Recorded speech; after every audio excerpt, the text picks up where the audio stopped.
সকালে উঠে পড়েছি, উঠে ছেলেকে স্কুল পাঠিয়ে দিয়েছি। স্কুল পাঠিয়ে ঘর ফর মুছে এই তো জামা কাপড়গুলো কেচে নিয়েছি। কেচে এক একটা করে জামা কাপড়গুলো মিলে দিই। তারপর দেখছি ছাদটা অনেকদিন ঝাঁট দেওয়া হয়নি, নিচের ছাদটাও ঝাঁট দেওয়া হয়নি, দালানটা সেটা কালকে দেবো। একবার দুটো ছাদ সম্ভব নয়, নিচেটা দিয়ে দিতাম, বাট নিচে কতগুলো কাস্টমার এসে দাঁড়িয়ে রয়েছে হয়তো, তো ওই জন্য নিচেটা ঝাঁট দিলাম না। ছাদটা ঝাঁট দিতে লেগে পড়লাম, আর যা রোদ উঠেছে তাই মুখটা একটু চাপা দিয়ে ঝাঁট দিতে লেগে পড়েছি পুরো ছাদটা। তো আমি ছাদটা ঝাঁট দিয়ে দিয়ে এক জায়গায় জড়ো করছি, দিয়ে তারপর ময়লাগুলোকে ফেলে দিচ্ছি।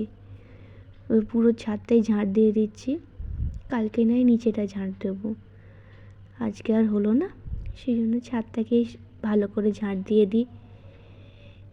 তো ছাদটা যখন ঝাঁট দেওয়া হয়ে গেছে, এবার আমি চান করে নেব। তো দেখো আমি একটু চান করে নিয়ে তারপর বেরিয়ে তারপর জলখাবার বানাবো, দুপুরের খাবার বানাবো। এখন 10টা বাজতে যায় ঘড়িতে, বাসি কাজগুলো হয়ে গেছে সব। এবার চান করে নিই। চান আমার হয়ে গেছে, ঝাঁট দিয়েছিলাম তো মাথাটা ধুলো এত উড়েছে না, ওয়াশ করলে ভালো করে হচ্ছিল না। তো চান হয়ে গেছে, এখন ঘড়িতে 10:30 11টা বাজতে যায়। এবার আমি একটু নিজের যত্ন করে নিই। নিজের যত্ন করার দরকার, সকালে চান করে ওঠে। তো আমি স্ট্রিক্সের হেয়ার সিরাম ইউজ করি।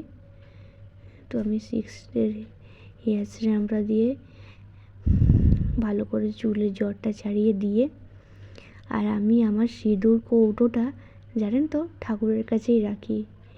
যখন চান করে নিই, চান করে ঠাকুরের কাছ থেকে নিয়েই আমি পড়তে বেশি ভালোবাসি। আর আমি সব শুনে এসেছি ঠাকুমা দাদুর কাছ থেকে, বড়দের কাছ থেকে, যে চান করে উঠে খালি চুলে নাকি সিঁদুর পরতে নেই, নাকি স্বামীর অমঙ্গল হয়। এটা কি সত্যি? আর তোমরাও কি জানো এরকম নিয়ম? সেই জন্য আমি হাতের কাছে ক্লিপটা খুঁজছিলাম। আমার এটা একটা ব্যাড হ্যাবিট, আমি আমার নিজের ক্লিপ কোথায় রেখে দিই নিজের মনে থাকে না, যেখানে সেখানে ক্লিপ রেখে দিই জানো তো, আর খুঁজে যাই সারাক্ষণ ধরে। তো ক্লিপটা পাইনি বলে চুলে ওই জন্য গার্ডার জড়িয়ে নিচ্ছি। খালি চুলে তো সিঁদুর পরতে নেই, ক্লিপটা পাইনি ওই জন্য মাথায় গার্ডারটা জড়িয়ে নিয়ে ঠাকুরের কাছ থেকে সিঁদুরটা নিয়ে পরে নিচ্ছি।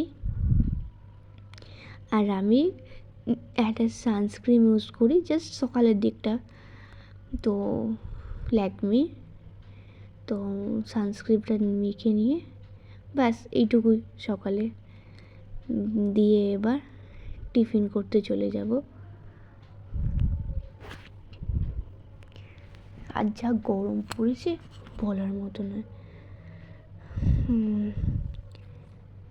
ভালো করে চুলটা ঝেড়ে জাস্ট সানস্ক্রিনটা মুখে আর একটু গলায় মেখে কাজে লেগে পড়তে হবে এবার টিফিন তৈরি করতে। আজকে সেরকম টিফিন আজকে করবো না, কারণ অনেকটা দেরি হয়ে গেছে। কিন্তু আজকে যা টিফিন করব সেটা আমার ফেভারিট বলতে পারেন, আমার খুব পছন্দের একটা টিফিন। জানি না এরকম টিফিন কার কার পছন্দ হয়, বাট আমার এই টিফিনটা বেস্ট লাগে। তো আজকে টিফিনে আছে আলুর তরকারি, তার সাথে পেঁয়াজ কুচি, লঙ্কা কুচি আর শসা। বাট শসাটা আমি নিতে দেরি করেছিলাম, বাট শসাটা কাটতে ভুলে গিয়েছিলাম, শসাটা ছিল। আর এটাই হচ্ছে আমার খুব পছন্দের একটা টিফিন। তো চলুন আমি মুখে সানস্ক্রিন মেখে টিফিনটা করে নিই। তো দেখো তোমাদের যেটাই বলছিলাম, মুড়ি, কাঁচা লঙ্কা, শসা কুচি নিয়েছি। তারপরে মনে পড়লো যে না, শসাটাও রয়েছে, শসাটা নেওয়া হয়নি, পরে নিয়েছিলাম। এই দেখো আলুর তরকারি ঝোল ঝোল, আমার দারুণ লাগে এই টিফিন। তো বাই, টিফিনটা করে